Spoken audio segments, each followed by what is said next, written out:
Banswara news Mirza एवं भोरनायक साप्ताहिक अखबार बांसवाड़ा के ब्यूरो चीफ सईद मिर्जा की रिपोर्ट। आज सुबह जैसा कि आपको ज्ञात होगा, भारत ने इस तरह के सीमा पार हमलों का जवाब देने और उन्हें रोकने तथा उनका प्रतिरोध करने के अपने अधिकार का प्रयोग किया है। यह कार्यवाही नपीतुली, नॉन एस्केलेटरी, आनुपातिक और जिम्मेदारीपूर्ण है। यह आतंकवाद की इंफ्रास्ट्रक्चर को समाप्त करने और भारत में भेजे जाने वाले संभावित आतंकवादियों को अक्षम बनाने पर केंद्रित है। आपको यह भी स्मरण होगा कि 25 अप्रैल 2025 को संयुक्त राष्ट्र सुरक्षा परिषद ने पहलगाम आतंकवादी हमले पर एक प्रेस वक्तव्य जारी किया था, जिसमें आतंकवाद के इस निंदनीय कार्य के अपराधियों, आयोजकों, फाइनेंसरों और प्रायोजकों को जवाबदेह ठहराने और उन्हें न्याय के दायरे में लाने की आवश्यकता पर जोर दिया गया था। भारत की आज की इस कार्रवाई को इसी संदर्भ में देखा जाना चाहिए। सेना का संदेश यही था कि इस कार्रवाई को धर्म से नहीं जोड़ना चाहिए। 2 महिला अफसरों को चुनना भी एक प्रशंसनीय रणनीति थी और इस तरह से चुनाव करना कि इस जवाब को धर्म की नजर से ना देखा जाए। इस हमले का मुख्य उद्देश्य इसे प्रतिकूल रूप से प्रभावित करना था। पिछले वर्ष आप सभी जानते हैं 2.25 करोड़ से अधिक पर्यटक कश्मीर आए थे।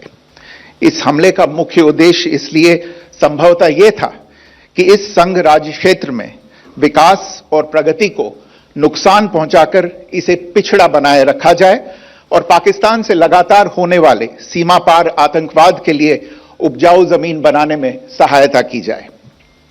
हमले का यह तरीका जम्मू और कश्मीर और शेष राष्ट्र दोनों में सांप्रदायिक दंगे भड़काने के उद्देश्य से भी प्रेरित था। इसका श्रेय सरकार और भारत के सभी नागरिकों को दिया जाना चाहिए कि इन प्रयासों को विफल कर दिया गया। पहलगाम आतंकवादी हमले की जांच से पाकिस्तान के साथ आतंकवादियों के संपर्क उजागर हुए हैं। रेजिस्टेंस फ्रंट द्वारा किए गए दावे और लश्कर-ए-तैयबा से ज्ञात सोशल मीडिया हैंडल द्वारा इसको रीपोस्ट किया जाना इसकी पुष्टि करता है। चश्मदीद गवाहों और विभिन्न जांच एजेंसियों को उपलब्ध अन्य सूचनाओं के आधार पर हमलावरों की पहचान भी हुई है। हमारी इंटेलिजेंस ने इस टीम के योजनाकारों और उनके समर्थकों की जानकारी जुटाई है।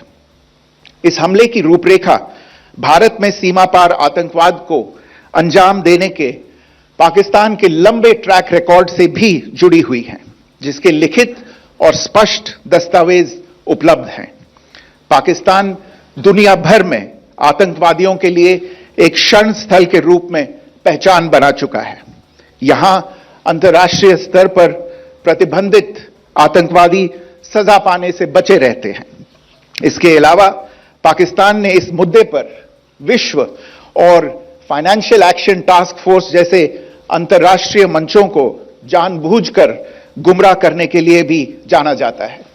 साजिद मीर का मामला, जिसमें इस आतंकवादी को पाकिस्तान ने मृत घोषित कर दिया था और फिर अंतर्राष्ट्रीय दबाव के परिणाम स्वरूप वो जीवित पाया गया, इसका सबसे स्पष्ट उदाहरण है। आवश्यक समझा गया कि 22 अप्रैल के हमले के अपराधियों और उनके योजनाकारों को न्याय के कटघरे में लाया जाए।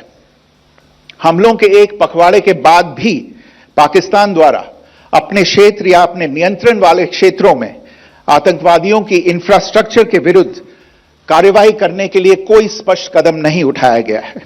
उल्टे वो इनकार करने और आरोप लगाने में ही लिप्त रहा है। पाकिस्तान आधारित आतंकवादी मॉड्यूल्स पर हमारी खुफिया निगरानी ने संकेत दिया है कि भारत के विरुद्ध आगे भी हमले हो सकते हैं। अतः इनको रोकना और इनसे निपटना दोनों को बेहद आवश्यक समझा गया। उन्होंने खुद को रेजिस्टेंस फ्रंट TRF कहते हुए इस हमले की जिम्मेदारी ली है। यह समूह संयुक्त राष्ट्र द्वारा प्रतिबंधित पाकिस्तानी आतंकवादी समूह लश्कर-ए-तैयबा से जुड़ा हुआ है। यह उल्लेखनीय है कि भारत ने मई और नवंबर 2024 में संयुक्त राष्ट्र की 1267 कमेटी की सैंक्शंस मॉनिटरिंग टीम को अर्धवार्षिक रिपोर्ट प्रस्तुत की थी, जिसमें टीआरएफ के बारे में साफ इनपुट दिए गए थे। इससे पाकिस्तान स्थित आतंकवादी समूहों के लिए कवर के रूप में टीआरएफ की भूमिका सामने आई थी।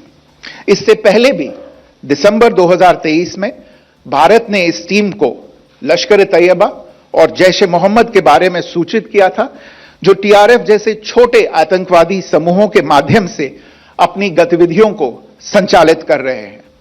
इस संबंध में 25 अप्रैल को यूएन सिक्योरिटी काउंसिल प्रेस वक्तव्य में टीआरएफ के संदर्भ को हटाने के लिए पाकिस्तान के दबाव पर भी ध्यान दिया जाना चाहिए। बांसवाड़ा न्यूज चैनल को सब्सक्राइब कर लाइक और शेयर भी करते रहें। साथ ही जब आप न्यूज देख रहे होते हैं तो न्यूज के बीच में जो विज्ञापन आते हैं, कृपया उन विज्ञापनों को स्किप ना करें। 10 और 20 सेकंड के लिए उन्हें देखें जरूर।